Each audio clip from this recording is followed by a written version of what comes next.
Hello Team Grant. Blessed morning po.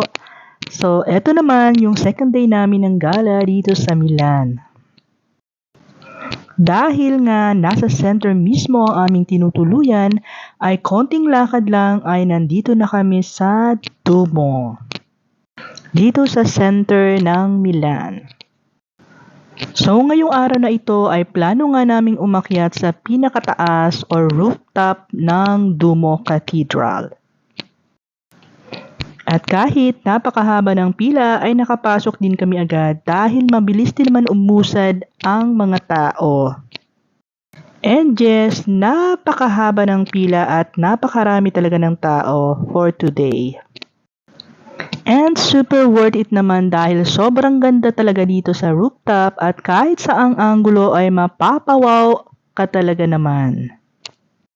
Sobrang nakaka-amaze at kahit na nga ang daming tao ay talagang super worth it.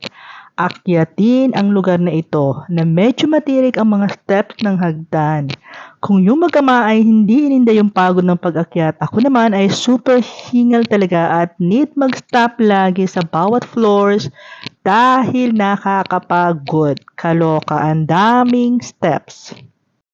Pero okay lang, super sulit talaga dahil kita nyo naman guys kung gaano kaganda dyan sa taas ng Duomo Cathedral. Grabe ang ganda talaga ng cathedral na ito guys. Hindi ko akalain kung paano nila nagawa ng mga tao noon ang sobra kagandang cathedral na ito dito sa Milan.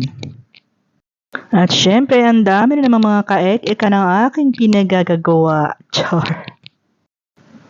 Tumambay lang kami ng mga 40 minutes sa taas and naisipan na naming bumaba.